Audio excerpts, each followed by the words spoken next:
그러다 보니까 진짜 어마어마하게 빨리 통과가 된 겁니다. 아마 우리나라 대한민국 역사상 기록에 남을 겁니다. 법안이 2달 만에 통과된 거는. 최근 들어서 진짜 2달 만에 통과가 됐으면은 정말 빨리 통과된 거예요. 그런데 이게 문제가 뭐냐면은 민식이 사건의 가해자는 진짜 23km밖에 안 된 거였어요. 이제 법을 어긴 게 아니에요. 그런데도 지금 구속됐어요. 사망사고니까. 되게 웃긴 게 영상에서는요, 아이가 갑자기 튀어나와요. 불법 주정차돼 있던 차 사이에서 갑자기 튀어나오는데, 그거를 놀래서 충격을 했는데, 바로 말로는, 민식이 부모님 말로는 질질질 끌려갔다 하는데, 그렇지 않고요. 바로 그 자리에서 멈췄습니다. 충격 후 멈췄어요. 그런데, 뭐가 잘못됐는지, 그냥 그의 운명이 그렇게 됐는지, 어쨌든, 그거는 저도 잘 모르겠습니다만, 숨졌습니다. 그래서, 경찰에서도 일단 구속해놓고, 검찰 송치까지 했어요. 사망사고니까 검찰 송치했습니다. 그래서 지금, 쭉 나오는데, 강용석 전 한나라당 강전 의원이죠. 그래서 여기는 필요 없고, 보세요. 여기 얘가 한 말. 정부 법안도 통과까지 8개월 이상 걸리는데 한 달도 안 된 걸 통과시키라고 하고 있다. 진짜 2달 만에 통과됐으니까. 이거는 조금 여론 플레이를 한 거죠. 그러니까 언론 플레이를 한 건데, 민식이법이 통과되면 스컬전 교통사고가 강도나 강간보다 더 높은 형량을 받는. 강도나 강간보다 더 높은 형량을 받는데요. 그래가지고 또 이제 택배기사, 택시 운전 등 영업으로 차를 못 넣는 분들 하루 종일 운전을 하시는데 3년 이상 징역받아야 하냐고. 이제 그러면서 이제 막 얘기를 하고 있습니다. 지금 보배드림에도 나와 있는 말로 보시면은 계시잖아요. 도둑놈 자짜고 도둑질하면은 무기징역 혹은 사형이라는 식의 이런 법안은 통과가 되면 안 된다면서. 아시겠지만 운전자가 운전수치 다 지켜가면서 운전하는데도 아이들이나 성인이 무단횡단한다고 차 사이 비집고 갑자기 뛰어오면 대처할 방법이 없죠. 이거 진짜 당해본 사람 많아요.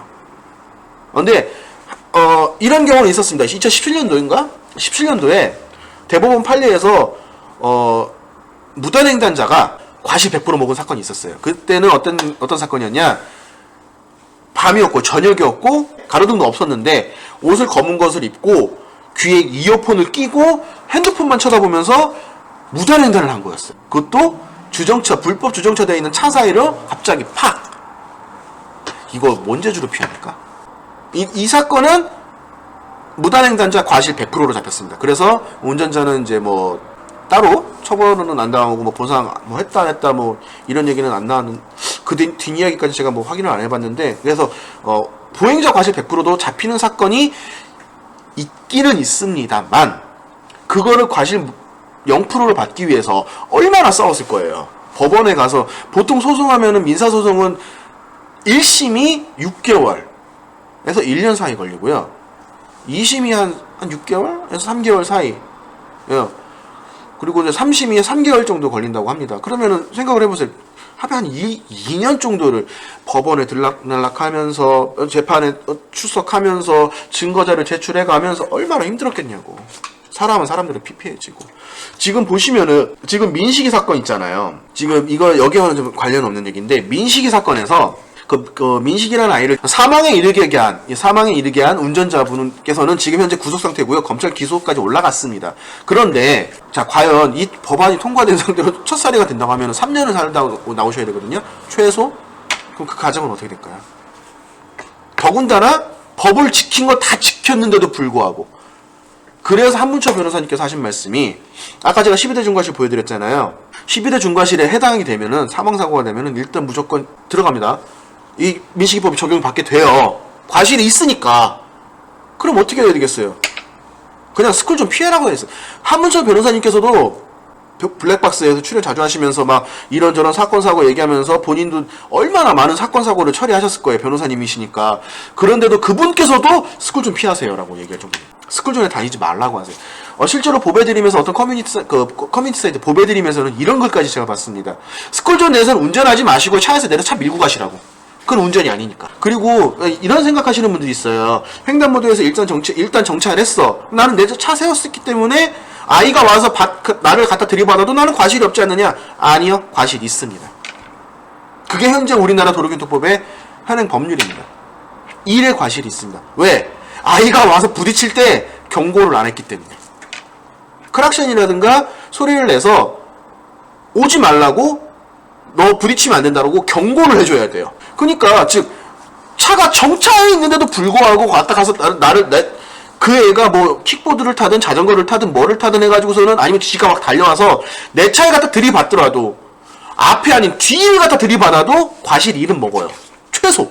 그러면 무조건 이거 해당되는 거예요. 이거 어떻게 할 건데? 보시면 뭐 승재현 형사정책연구원의 연구위원은 뭐 민식이법이 적용되기 위해서는 어린이 보호구역에서 제한 속도를 위반해야 된다. 즉 30km 이상 속도로 운전해야 적용되는 것이다며 이미 발생한 민식이 사건 피의자에는 이 법이 적용되지 않는다라고 분명히 얘기해요. 근데 구속됐어. 사망사고잖아요. 사망사고이기 때문에 구속이 됐단 말이야. 이거 어떻게 할 건데 그러면? 물론 합의 보면은 이제 나오게 되겠죠. 이제 합의금 뭐 합의를 보게 되면은 이제 나오게 되겠지만은 말도 안 되는 거잖아요. 민식이가 또 뭐 어쩌고저쩌고 네 뭐 이제 이 사람은 참 사람이 절대 우선되는 교통문화 확립이었다는 거는 저도 이거는 인정을 합니다. 저도 운전을 하는 사람이고 제가 운전 안 하면 저는 보행자예요. 보행자가 운전자가 될 수 있고 운전자도 보행자가 될 수 있기 때문에 일단 보행자 우선에 되는 건 맞아요. 근데 요즘 어떤 사람들 심리가 어떠냐면은요. 이런 진짜 제가 실제로 들었던 얘기인데 이런 소리 하는 사람도 있어요. 자동차 도로인데도 불구하고 먹자골목 같은 데는 자동차 도로인데도 불구하고 사람들이 워낙 많으니까 차가 잘 안 다녀서 그냥 일반 통행로, 그러니까 보행자 통행로를 아시는 분들이 많으신데 실제로는 원래는 차도예요. 차가 다녀도 돼요. 근데 보통 먹자골목 걸어 다니시는 분들 이렇게 생각하셔요. 여기 차 안 들어오는데. 그리고 진짜 심하게 생각하는 사람이 이렇게 생각하는 사람도 있어요. 돈 많으면 치겠지. 이게 현실이에요. 돈 많으면 치겠지. 무단횡단하는 사람도 똑같습니다. 근데 이거는 처리된다고 해야 된다고 봐요. 뭐 이제 성립해야 된다고 강조했고, 첫 번째로는요 CCTV 설치 단속 카메라 설치하고 물적 장비의 확충도 중요하다. 근데 하굣길에도 국가기관 또는 자치단체 지역사회가 합동해서 직접 사람이 나와서 차량을 통제해야 된다. 저도 이거는 찬성합니다. 아까도 말씀드렸다시피 오전에 어머님들 녹색 어머니들 나오셔서 이렇게 뭐 이제 아이들 등하굣길 이렇게 통제해주면 그때는 진짜 사고가 거의 없어요. 지금 정말 특별하지 않은 이상에는 사고가 거의 없어요. 근데 하굣길에는 그걸 안 하기 때문에 사고가 좀 많았었어요. 아까 통계 자료도 보셨잖아요. 그렇기 때문에 등하굣 때 하면은 그것만 하더라도 솔직하게 말해서 그것만 하더라도 사고 반 이상 줄일 수 있다고 저는 보고 있어요. 그런데 이것도 맞습니다. 두 번째 공감하는 내용이고, 두 번째는 어린이 보호구역에서의 사각지역을 없애야 된다. 맞죠? 아니 불법 주정차되어 있는 차 사이로 갑자기 튀어나오는 거 내가 뭔 죄를 잡아. 그렇잖아요. 잡을 수가 없잖아요. 갑자기 튀어나오는 건데 뭔 죄를 잡을 거야. 그렇기 때문에 필요하다고 봅니다. 그리고 불법 스쿨존 내에 불법 주정차하는 차량들 전부 다 무조건 단속해서 과태료 매겨야 돼요. 그럼 안 되겠지. 이런 것도 제대로 처리 안 해놓고서는 그냥 무조건 법률만 했다라는 것 때문에 지금 욕을 먹고 있는 거예요. 셋째로는 어린아이들의 교통안전도 중요하죠. 그리고 하교시 어린이 보호구에 진입하는 차량은 언제나 즉시 정차 가능한 속도를 유지하고 운전하여야 한다. 이거는 좀 말도 안 되는 소리가 뭐냐면은 아까도 말씀드렸잖아요. 멈췄어도 애가 갖다 박으면 일단 과실 먹는다니까요. 이거는 좀 아니라고 봐. 두 번째가 제가 이 말을 하고 싶었어요. 여론에 떠밀려서 2달 만에 처리된 민식이법 자해공갈단 나올 수 있습니다. 시나리오를 한번 써볼게요. 이건 어디까지나 제 뇌피셜의 시나리오입니다. 그러니까 뭐 이렇게 일어날 거라는 게 아니라 제 뇌피셜의 시나리오예요. 그러니까 여러분들 절대 오해하지 마세요. 제가 이제 쓴 소설에 의하면은 가정이 좀 집안의 경제가 좀 어려워졌어. 갑자기 뭐 부채가 상환 기간이 돌아온다든가 해가지고 어려워졌는데 내 아이가 9살 정도 돼요. 그러면은 얘기하는 거야. 너 저기 건널목에 서 있다가 어린이 스쿨존에서 건널목에 서 있다가 차가 오면은 그냥 엄마가 신호 줄 테니까 뛰어와. 그래서 차가 뿔뿔뿔뿔뿔 20km 속도로 뿔뿔뿔뿔뿔 와요.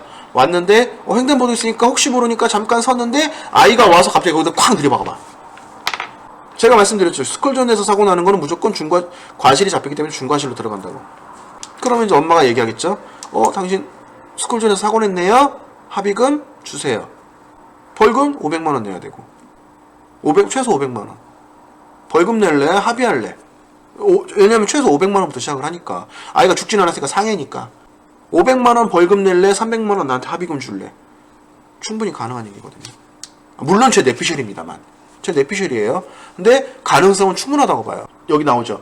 교통사고 전문 한문철 변호사는 10일 공식 유튜브 채널에서 운전할 때 엄청 무서운 법이 3가지가 있습니다. 특허법상 사망뺑소니, 부상뺑소니, 윤창호법이 그것이다.